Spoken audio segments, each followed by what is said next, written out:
You're watching Women of Strength TV with a purpose-driven woman who has a yearning deep in her soul to serve the world. Presented to you by Ange Wilcock, creator of Evolutionary Model of Well-Being, Mindfulness-Based Storytelling, and the Raw Woman Project, a businesswoman on a mission for every human on the earth to feel enough.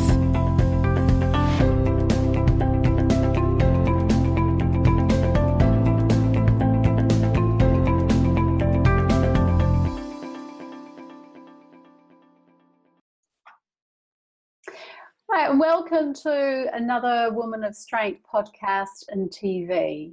And I've got an incredible guest today who really does connect with what I've been, I suppose, dealing with over a number of years and had to really look at. And so you'll find out a little bit more about that as the interview goes on. And I think that a lot of women listening will be able to connect with it too. And so my guest today is Sharon Holand Gelfand. So welcome, Sharon. Well, thank you for having me. I'm excited to be here. Oh, I'm excited too, because when I read Sharon's bio, I was like, oh my goodness, this is going to help so many women out there, and men too, but predominantly we're out there talking to women. So I'm going to read you Sharon's bio, and I'm sure there's going to be a lot of aha moments as I read it. So Sharon is a speaker, a certified functional nutritionist and healthcare distributor, and she transforms women's lives by healing their guts with more than just nutrition. She gets to the root of their most common health complaints by testing, not guessing, and incorporating lifestyle shifts so that they have more energy, less stress, alleviate symptoms, and feel great. Well, that's amazing to start with. And Sharon's path to health and wellness began when her son was diagnosed with Crohn's, an autoimmune disease. Her decision to tackle his condition led her to change careers, sending her to graduate school where she completed a Master's of Science in Applied Clinical Nutrition. Through a specific gut and hormone testing and teaching, I'll start that again, through specific gut and hormone testing and teaching clients to stop eating advertisement and listen to their bodies, Sharon has helped them reverse type 2 diabetes naturally, manage autoimmune conditions, and most importantly, reclaim their health and their lives. Well, that's incredible, Sharon, and I know that we're going to get to hear about more of that.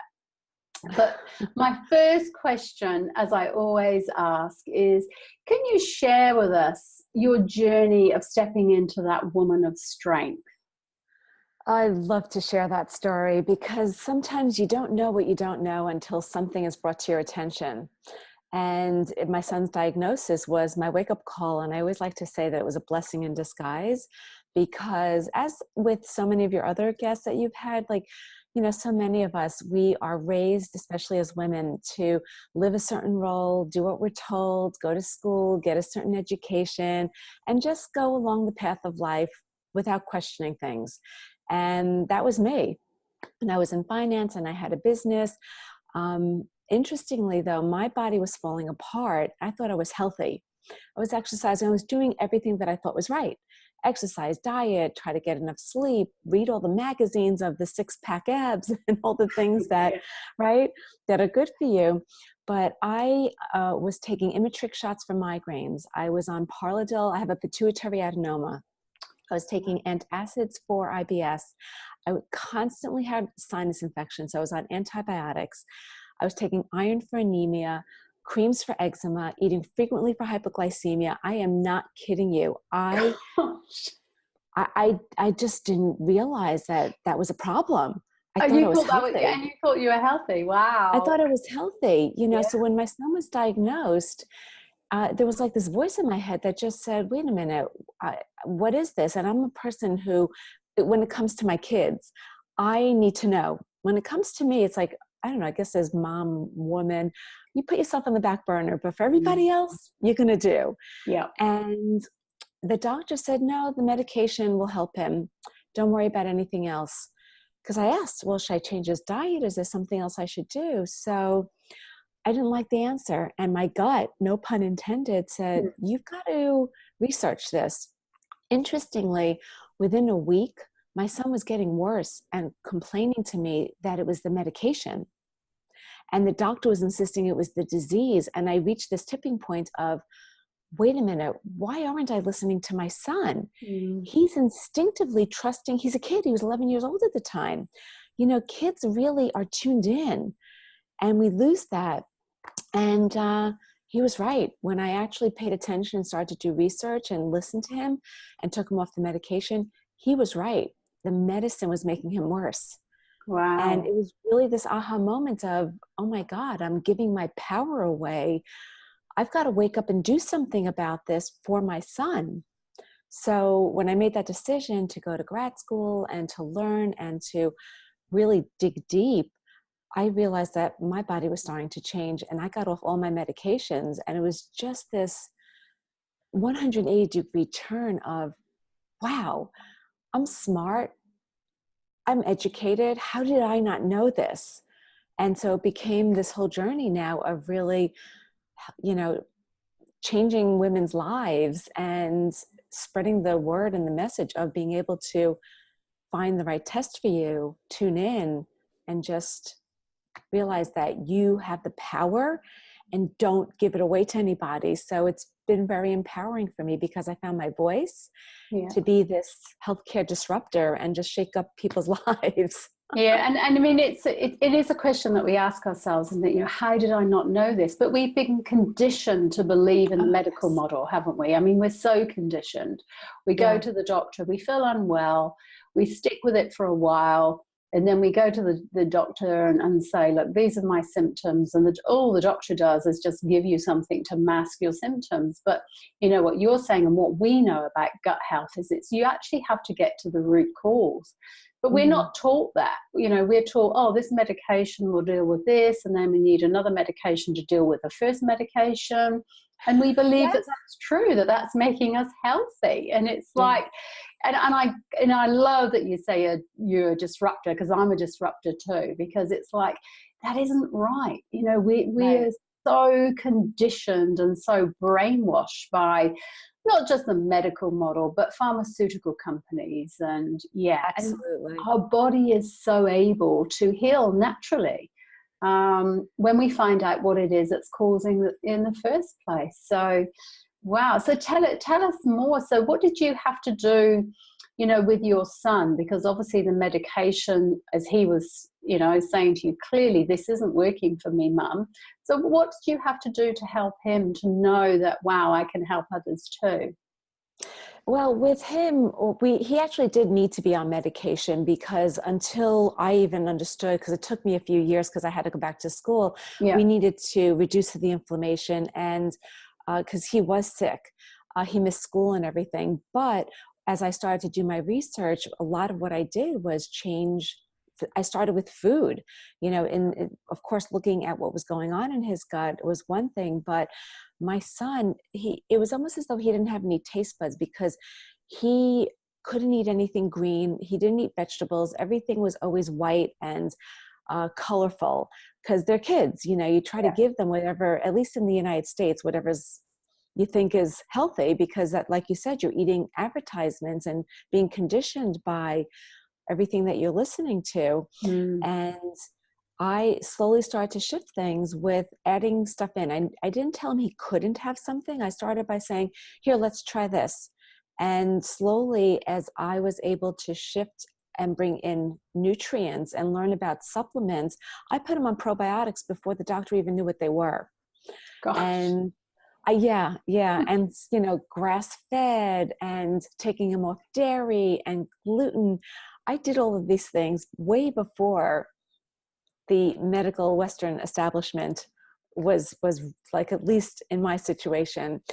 But listen, not to say they're great, they save lives, of course. Yes. But I started to do that. And then at nighttime, we would just practice breathing. We would just practice relaxation, because as you know, it's not just about food. That's just the start.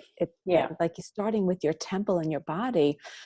And you may even be eating healthy, but if you're not taking care of stress and anxiety and emotional and relationships and soul care, it doesn't matter how healthy you eat, your body's still going to fall apart. So we just started practicing all of that and finding ways for him to have outlets. So he loved drawing. So I enrolled him in cartoon school so that he could learn how to make cartoons. He liked running. So once he started feeling better, he started to run, and just bringing in other pieces to help balance all of that, and the supplements, and getting him, like, now he goes for green drinks and he makes these smoothies, and he's a completely different kid than he was. Yeah, and I love that, because what you're saying is you brought all the things into his world that he loves to do, and when we do the things we love to do, we calm our system down, don't we? Yes. Whereas, you know, when our system's stressed and, you know, the adrenal gland is overworked, and we just releasing, you know, so much adrenaline, and the body's always in that fight or flight state, and so we never get time to heal or repair. Whereas when we do the things we love, we're reducing our stress levels naturally, and, you know, releasing the happy hormones that are healing for us. So I love that that you did that with him. Because was that a natural thing, or was it something that you learned? Was it just what you naturally thought, oh, I need to do this with him, or? It was both, because as I did start learning, I think I must have spent hours just, you know, Dr. Google, click, click, click, and you have like 5 hours later. Yeah. It was a combination of the learning and intuitively really stopping and paying attention. I think, you know, it just in, you know, going with your show, it's really the paying attention and the empowerment of, I can do something. I do have control, and I can just start taking baby steps. And I think sometimes we get so overwhelmed because we think we have to do everything at once. Yeah.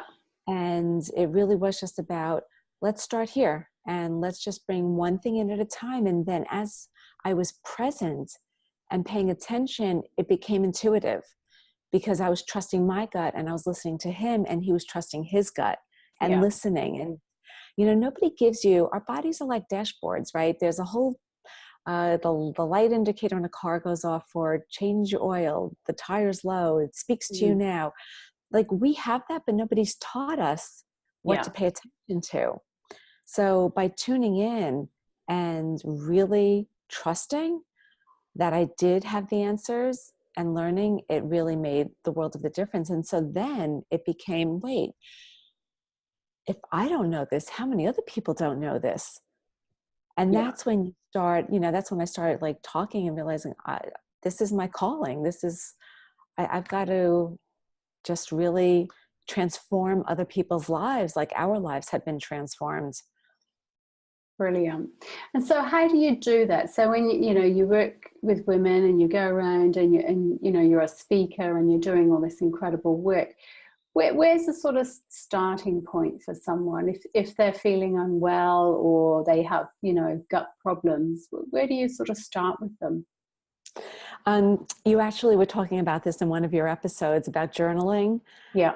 To me, that is the first place to start, is writing down what you're eating and paying attention to the obvious things of, do I feel any gas or bloating or constipation or diarrhea? Those are the obvious signs.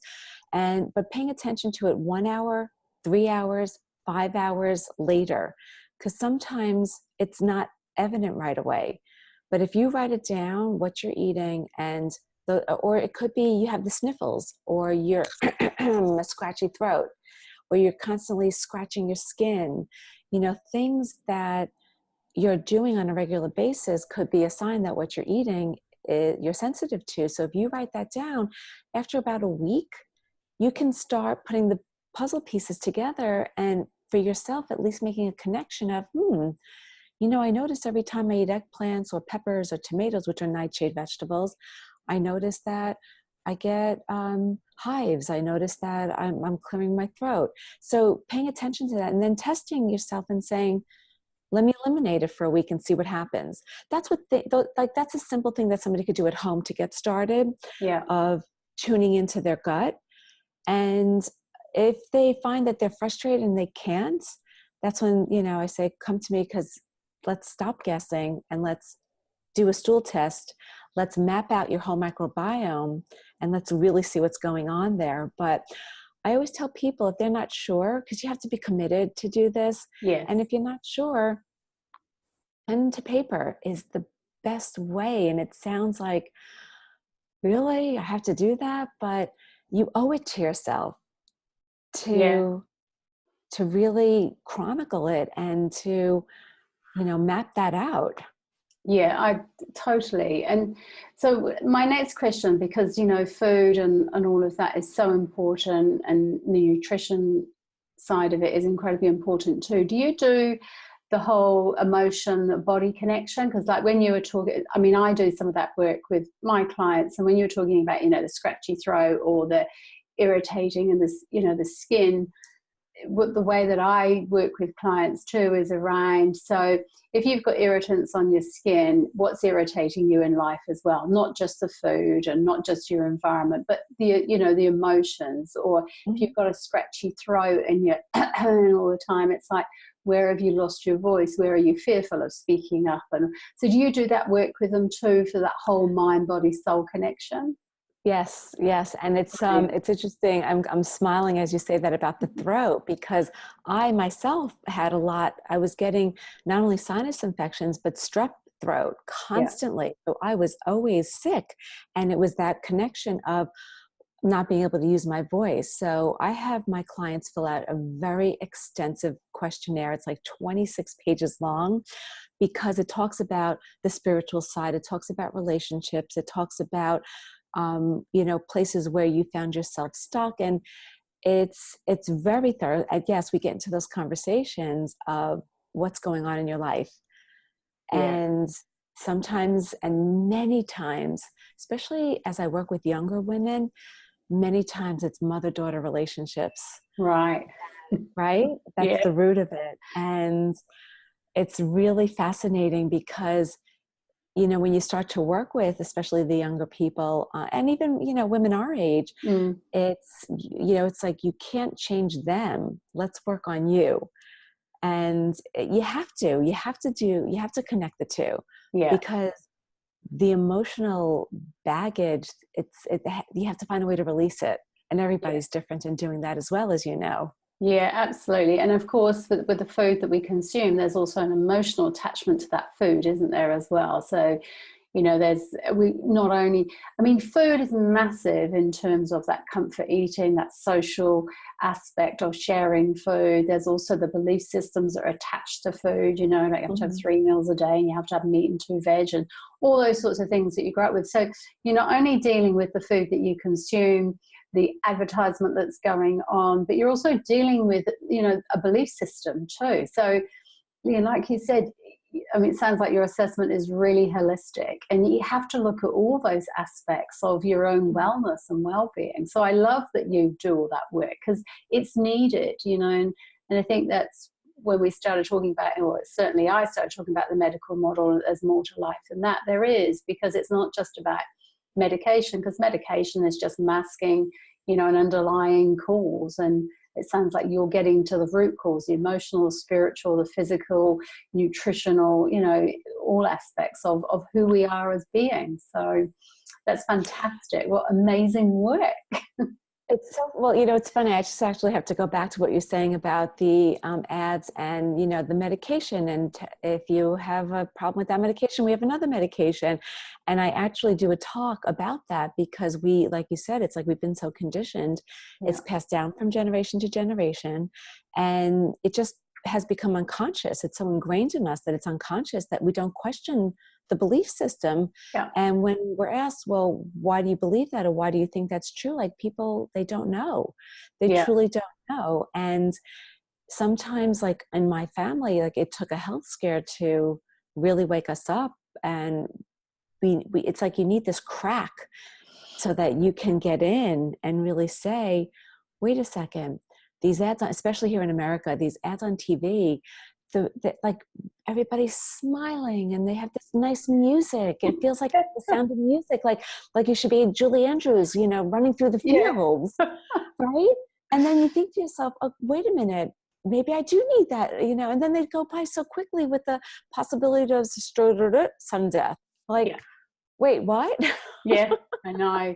And I think the other thing, you know, it's a whole nother episode really talking about belief systems, because how often do you hear people go, oh, you know, I've got a heart condition, or I've got this, or I've got that, because it's in my family. People, you know, by the time people reach 50 in my family, they have a heart attack, or you know, or I've got arthritis in my family, or, you know, we've got diabetes. It runs through all the generations. So you're already taking on that belief system from a really young age. And so you're actually conditioning your body to say, okay, we've got to expect this to happen. Oh, I'm 50. Oh, okay, this is when we start having heart attacks. And because we know that there is, you know, there's studies now in neuroscience and epigenetics. And so we know that all this is going on, that we're conditioning our bodies ourselves to expect certain things to happen. And so what I love about what you do, you're conditioning your body or people's bodies to say, actually, I'm happy, I'm healthy, I've got, you know, great well-being, which is turning, you know, the model on its head, isn't it? You know, what you're saying is, actually, we can reverse it. Exactly. Yeah. And I think, you know, but I do think what's really important for many people is that, and again, you know, it's especially because of the food supply here, we've just been eating lousy diet, and our immune system is so compromised. But just in general, like, you know, if our immune system, most of like 70% is in our gut, and we don't take care of it, we don't get to the root of that. It's, you know, it's like you need that good foundation. You can't know where your destination is if you don't have a map. And I always say, you know, so I say to my clients, start, if you have this map, and we can then, you know, the whole GI map, and we can just plan for you what's right in your lifestyle, then at least moving forward, you have the tools and you'll know what to do.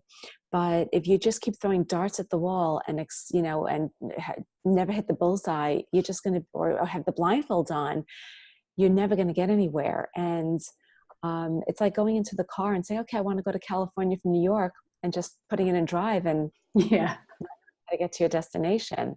So it's really important to truly understand your own body, and because it's dynamic anyway. We constantly need different things at different stages, different seasons, as we age, as we go through menopause.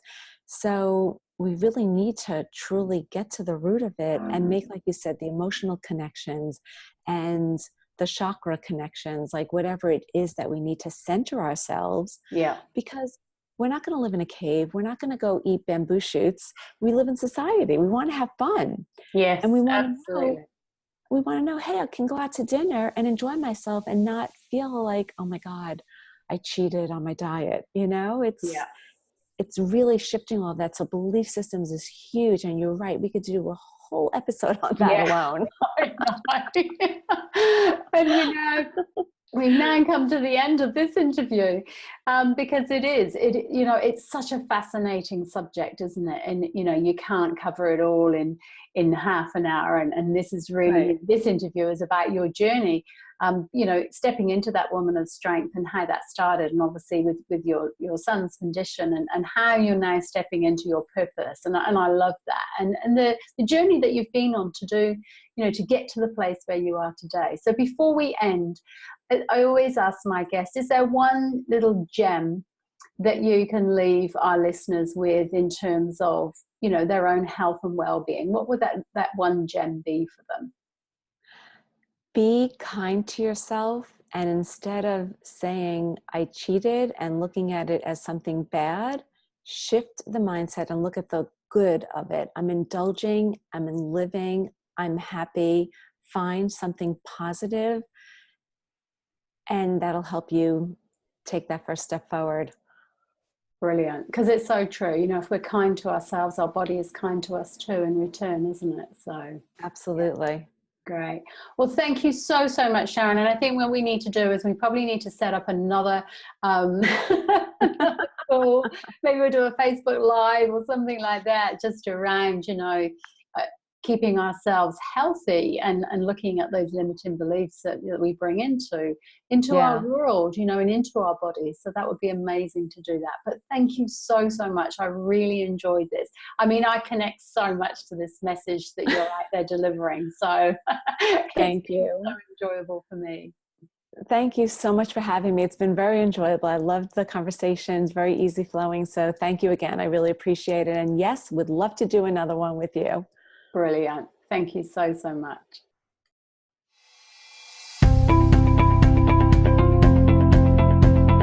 Remain real, authentic, and whole. Be yourself and continue to follow your dreams. Thank you so much for watching, and we'll catch you next time on Woman of Strength TV.